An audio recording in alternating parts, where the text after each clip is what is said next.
இன்றைய நாளொரு சிந்தனை நிகழ்ச்சிக்கு உங்களை வரவேற்கின்றேன். இன்றைய நாளொரு சிந்தனை நிகழ்ச்சியில் நாங்கள் பார்க்க போவது, இன்றைய காலகட்டத்தில் அநேகம் பேருக்கு இருக்கிற வியாதியில் ஒன்று இந்த தோல்மூட்டு நோவு உழைவு, இந்த கை தூக்க இல்லாமல் இருப்பது. இதனால் அவர்கள் ஆஸ்பத்திரிக்கு போய் ஆப்ரேஷன் கூட அநேகம் பேர் செய்திருக்கிறார்கள். என்ற காதால் கேட்டிருக்கிறேன். நான் இதை கேட்கும் போது எனக்கு வேதனையாக இருக்கின்றது.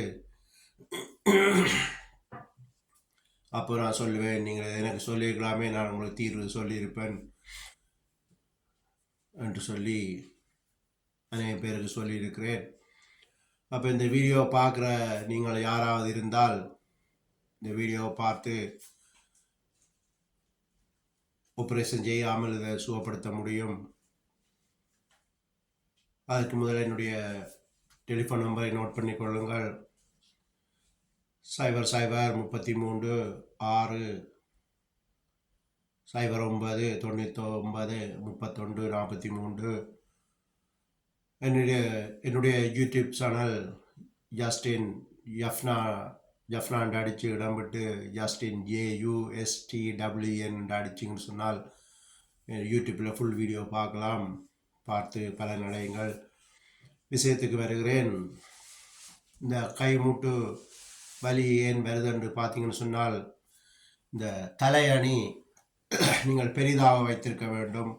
இப்படி சரிஞ்சு படுக்கும்போது இந்த தலையணி தலையை தாங்கி இருக்க வேண்டும். இந்த கை லேசாக கீழே முட்ட வேண்டும். இந்த தலை அணியெல்லாம் படுக்க வேண்டும். படுக்கும்போது இந்த கை அண்டாது நிலத்தில். தலை அணியெல்லாம் இது தாங்கி நிற்கும். சில பேர் தலைகணி என்று சொல்லுவார்கள். ஆனால் தலைகணி இல்லை, தலை அணி. அப்போ இந்த தலையணி பெருசாக மொத்தமாக இருந்தால் தான் இந்த கழுத்தில் அது தாங்கி நிற்கும். அப்போ தோல் மூட்டுக்கு அது இந்த உடம்பு பாரத்தை இந்த கை மூட்டு தாங்காது. இந்த தலையணி சின்னதாக இருக்கிறதுலாம் இந்த கை மூட்டிலே உடம்பு தாங்கி இந்த கை நோவை உண்டாக்குது.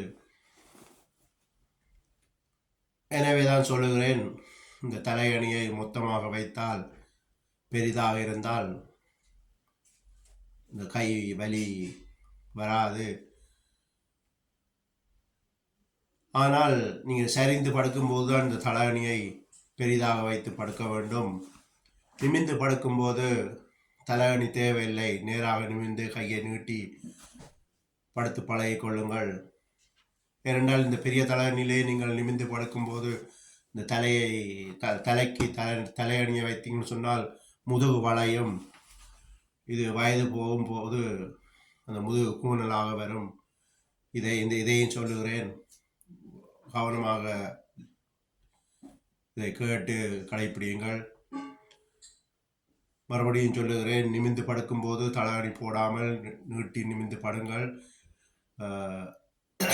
விடியப்புறம் எலும்பைக்கு அரை மணி நேரத்துக்கு முதலாவது கைகாலை நீட்டி படுத்திருந்துட்டு எழும்புங்கள். அப்போ இரவு மடிந்து இருக்கிற காலையெல்லாம் அந்த இரத்தம் ஓட்டம் சரியாக வரும். சரிந்து படுக்கும்போது இந்த தலையணி பெரிய தலையணியை வைத்து படுக்கும்போது அந்த கை மூட்டுக்கு அண்டாது தலை தாங்கி நிற்கும் தலையணியில். அப்போ இந்த கை உடம்பு பாரத்துக்கு நோவாது.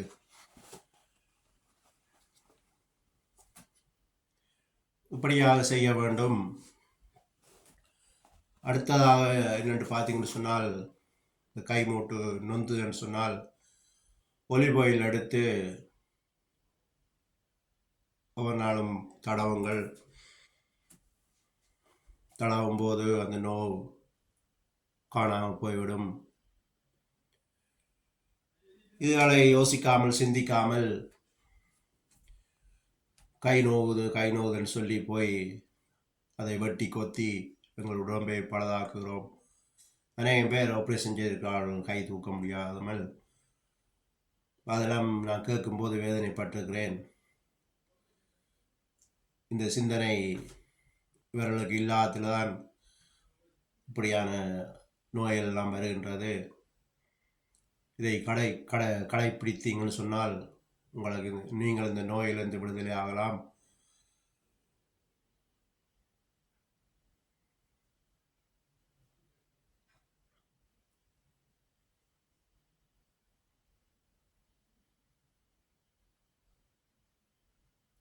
உடலில் எந்த பாதிப்பும் இருக்காது என்று சொல்லி இன்றைய நாள் ஒரு சிந்தனை நிகழ்ச்சியை முடித்துக் கொள்கிறேன். நன்றி, வணக்கம்.